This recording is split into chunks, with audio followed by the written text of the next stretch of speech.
All right, let me look at this story here. So this is from OPB.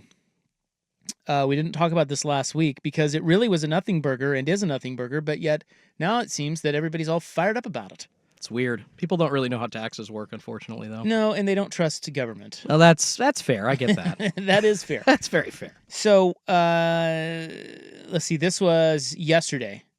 The senators down in Salem heard from both sides of a bill that would provide the money to help build the Major League Baseball stadium at Zadell Yards here in Portland, which we've talked about ad nauseum. It's Senate Bill 110.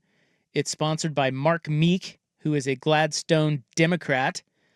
And they want $800 million from bonds to help with construction of the stadium. Now, that would be shocking if you didn't know the history of this, which is the history is very simply that this bill already passed in 2003, but it was for $150 million. And of course, costs go up. And inflation, salaries have gone up. Salaries have gone up. Payrolls have gone up. Cost of a stadium, yeah. The costs, everything's gone up. So $150 million is to 2003 what $800 million is to 2025. That's all they're doing here. And they've got a new bill. I don't actually know why I guess they just have to make a new bill for a new amount, but whatever. That's minutia. The reality is nothing has changed since 2003, and that passed. Everybody was for that back in 2003, so why wouldn't you be for it now? The number? I think just the sheer number, unfortunately. Yeah, but that's what it's just what it costs. It was a big number back then. Back then, $150 million was like, oh my God. Yeah, but back then, I feel like the economy. I mean, I don't want to get too like CNBC here on everybody, but like the economy was kind of soaring in like 02, 03, 04 before the recession hit us in 08, 09, and I don't really think people like were worried about inflation. They weren't worried about unemployment numbers. They're worried about those kinds of things now. And come on. Come on, Rachel Maddow. Hey. I was alive before you young Sparky. I was alive when the S hit the fan in 2001. Exactly. Well, I was alive then too. I was just not really.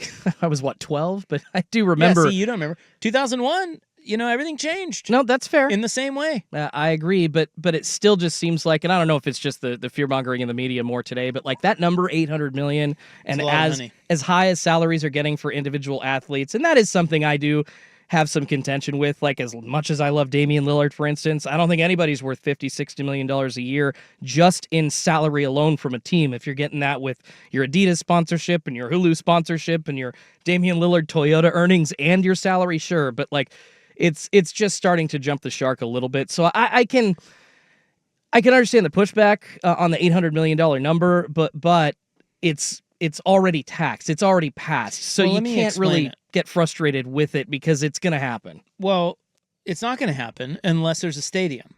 That's the thing.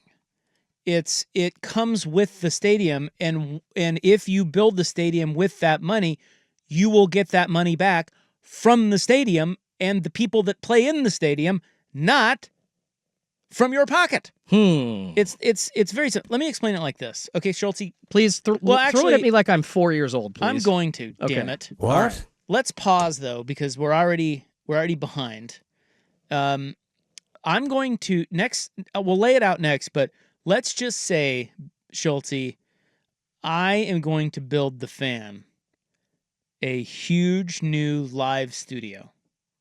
It's going to be amazing. Okay. Nobody's ever seen anything like this studio that I'm going to build. But I need some money to do it. And I'm asking for bonds from the government. So here's what it's like. So I was gonna tell you, Schulte, I have big breaking news here on the station today. I'm going to build the Fan a new huge live studio. Ooh. It's going to be right down there downtown, and it's going to be great. People will come from all over to watch the Fan. It's going to be the biggest and the best. Nobody's ever seen anything like it. They will watch the Fan. They will come from everywhere, every direction. You think traffic's bad now? They're going to pack the streets to come watch the Fan do radio in their new studios. Okay? But in order to pay for the studio, I need some monies from bonds through the state. So the state gives me that money. Let's say it's $800 million. It's a lot, but let's say it's $800 million. I build the studio, and the community benefits because of all the revenue it creates. People are traveling here. They're spending their money around town, hotels, rental cars, bars, restaurants, shops, you name it. But about that initial bond, I pay it back by taxing all the guests on the fan that people come to see.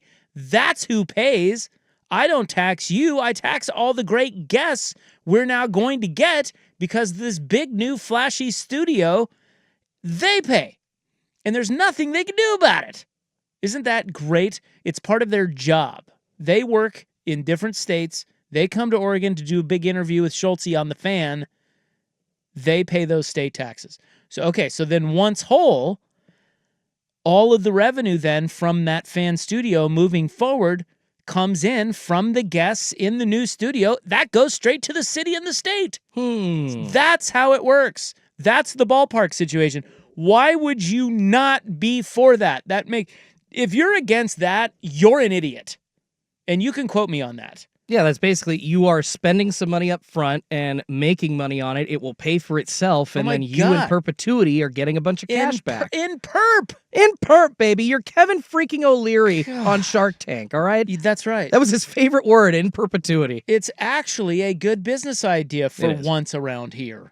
No, the city actually, I'm no-brainer. Pretty impressed. Yeah, that they actually partnered up with Zidell here because Zidell, I used to live on the waterfront where our old studios were up, and they were trying to put it like into this like plan for like a grocery store and like a greenway and nice area for people to like go to restaurants. But thankfully, they screwed that one up, and we're here. I think the problem was that Zidell, they held firm on their price on that land for a long time. Yes. And they're not, it's their land. It was tough negotiation, but it's the most valuable land in the city. I understand why. You don't want to give that up for nothing. It is certainly up there. So it's, so they got that. They want this 800 milli. That's how to explain it. Now, listen, Keith Wilson, our mayor, said this, quote, "We need a project like this to help further invigorate our recovery, change the narrative, and energize the community and state. MLB will be a part of that renaissance that we're now charting in Portland," end quote. Hallelujah. Thank you. That was always one of the talking points from the Portland Diamond Project that, hey, look, things suck in Portland right now. We're going through COVID and riots and the whole thing. But maybe, just maybe, there's an opportunity to be a part of the resurrection. Well, that's where they've got Keith Wilson on this. They got him thinking that way. Here's Tina Kotek, our fearless governor.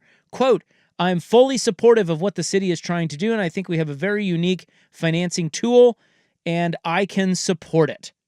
And I think it's a strong way to finance a stadium so we can have MLB come to Portland," end quote. Boom. Mayor and governor on board. Why aren't you? They see the dollar signs. Yes, even they can see it. And they're morons. Well, I think the only thing they can see, Rob, is dollar signs, so you know why they're supporting it. Look, I get it, man. The issue here, and it's fair, is that the government around here has lost the benefit of the doubt from most people. And so people are naturally skeptical that there has to be a catch. And that is not as much on them as it is on how the government here has operated. And so I get the skepticism. I understand the people that say, well, there's got to be something more to it. This can't be, that's not the way, whatever. I get that. They're wrong, but I get where they're coming from.